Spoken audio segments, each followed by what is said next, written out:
I'd like to switch now to something that is not within the control of every consumer, and that's the endocrine disrupting chemicals that are in personal care products, household cleaners, cosmetics, nail products, you name it. We're talking about chemicals with names like BPA, bisphenol A. There's also BPS, parabens, phthalates. If we could talk a little bit about that and give our audience some advice on how to avoid these things, and on a larger level, what you think should be done on a policy basis. Obviously, I'm assuming that everyone here is familiar or have heard about, endocrine disrupting type of compounds or compounds that are affecting, a whole spectrum of hormonal pathways. And certainly, there's a phenomenally concerning changing patterns of certain cancers that we're seeing that are directly related to a hormonal impact. Probably the one thing that we see is an incredible increase in thyroid cancer, particularly in women in their 20s. Now, this happens to be a cancer that can be treated and managed for decades and decades and decades, but it's still an incident cancer. You may not die from it, but it's again. So we're seeing some very disturbing differences across a variety of cancers that have hormonal components.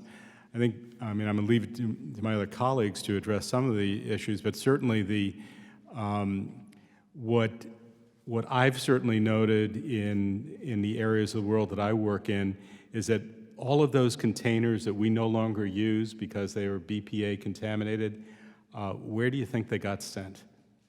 I mean, they weren't destroyed. They're on every shelf of every store that I saw in the last month in Asia, and so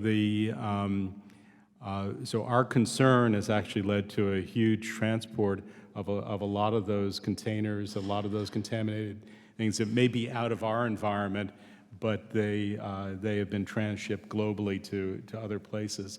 It is something in particular that I think that as you go through those very, very critical periods of development around puberty and early adulthood, and certainly during pregnancy and active reproductive years, this is something we need to be very, very concerned about.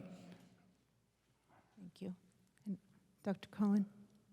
I agree with what John says, and endocrine disrupting chemicals, there's a lot of concern in the non-cancer community about health effects on reproductive system and female reproductive health, age of menarche, and things like that. So just as we talked about activity being important for preventing cancer, it also prevents cardiovascular disease, and so there's multiple benefits you can get from avoidance of certain chemicals. In the case of endocrine disrupting chemicals, I think the evidence on non-cancer side is pretty strong enough to also avoid it, and the environmental connections are important. The reduced plastics, if you buy a BPA-free container or a good stainless steel container, you can refill it, and you're also benefiting the planet. So I do think there needs to be a move to reduce exposure to these things, even if any particular chemical's not yet been linked in a big epidemiologic study to human cancers. It's common sense to move in this direction.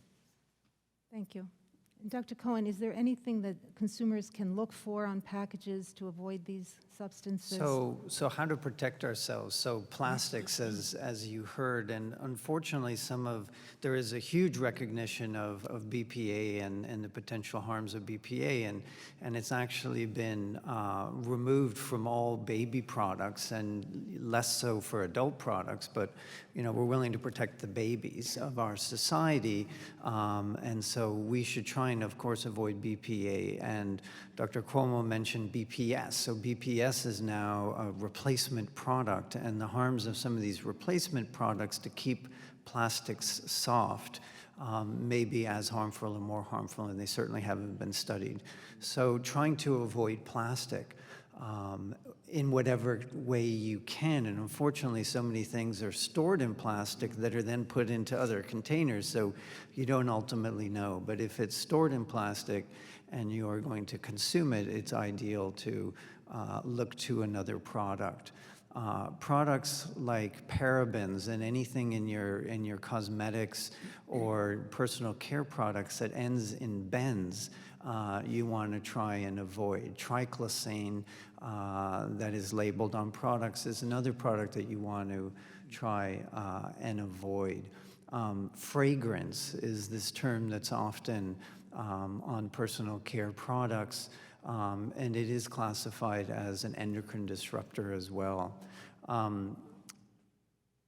Environmental Working Group, EWG.org, is a wonderful website that will classify different products and their level of health risk, and they don't have any special interests except to help the public. So it's one of many sources out there that you can go to try and see what would be the healthiest suntan lotion to use, because it's ideal to use suntan lotion, but most of the conventional ones, let's call them, have products in there that could actually harm the body.